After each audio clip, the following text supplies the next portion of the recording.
Европы, там не место Казахстану. Вот с такими рабами, вот мы настоящие рабы. Ассалаумағалейкум, құрметті ағайын. 7 қараша күні таңғы сағат 8 шамасында Қарағанды облысы Абай қаласында ArcelorMittal Теміртау компаниясына қарасты шахтада газ апаты болды. Апаттан 6 адам қаза болып, 2 адам ауыр жарақатпен ауруханаға түсті. Бұл ақпаратты Төтенше жағдайлар министрлігі мәлімдеген болатын. Бүгін 6 адам опат болған Қарағандыдағы Абай шахтасы ArcelorMittal компаниясына қарасты көмір өндіруші кәсіпорын. Өңірдегі байырғы шахтының бірі 1998 жылы 2 кенішті біріктіру нәтижесінде құрылған. Шахтада бұған дейін де қайғылы жағдайлар болды. 2008 жылғы оқиға ел есінде. Ол кезде метан газының таралуы салдарынан 30 адам опат болған еді. Оның ішінде 23-нің денесі мүлдем табылмай жер астында қалып қойған еді. Министрлік мәліметіне қарағанда, апат кезінде шахтада 64 адам болған. 56 адам өз бетімен шахтадан шыққан. Облыстық денсаулық сақтау басқармасы Қарағандыдағы Мақажанов атындағы ауруханаға 58 жастағы және 61 жастағы 2 шахтер түскенін хабарлады. Газдың өткір иісінен уланған 2 пациент реанимацияда, қажетті медициналық көмек беріліп жатыр дейді басқарманың баспасөз қызметі. Жергілікті билік құтқару жұмыстарына кірісті. ArcelorMittal компаниясы мен Қарағанды облысының әкімі қайтыс болғандардың туыстарына көңіл айтты. Апат себебі анықтайтын мемлекеттік комиссия құрылды. Қарағанды облысының әкімі Жеңіс Қасымбек әлеуметтік желідегі парақшасына қайтыс болғандардың отбасына көмек беріледі деп жазды.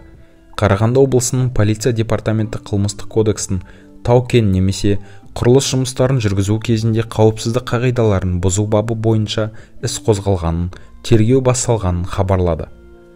Естеріңізге сала кетейік, Абай шахтасында 2008 жылы да осыған ұқсас ірі апат болған еді. Метан газының жарылысынан 14 адам жараланып, 30 адам қайтыс болды. Оның 23-нің денесі жер бетіне шығару мүмкін болмады. Ірі металлургия комбинаты мен Қарағанды облысындағы бірнеше шахтаны басқаратын ArcelorMittal Теміртау әлемдегі ең бай адамдардың бірі Лакшми Митталға тиесілі компания.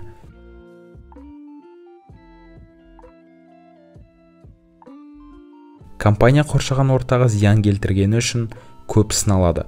Металлургия комбинаты мен шахталардың жұмысшылары еңбек шарттары нашар деп жиі шағым айтылады. Каждый день говорит, что в Казахстане стабильность. У нас нет стабильности. В стране, где есть богатые и бедные, не может быть стабильности. Это государство без фундамента. Поэтому я хочу обратиться, чтобы вы донесли, чтобы весь мир узнал, в каком положении находимся мы. Казахстан хочет войти в 50 развитых стран. Ему не место там. И также в Совет Европы. Там не место Казахстану. Вот с такими рабами, вот мы настоящие рабы.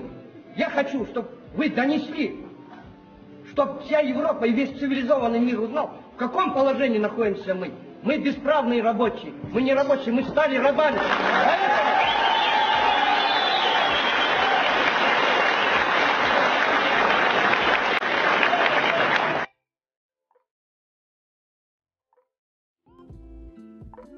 Ал сіздер ағайын, бұл компания туралы не ойлайтындарыңызды видео астында комментарийге қалдырсаңыздар болады.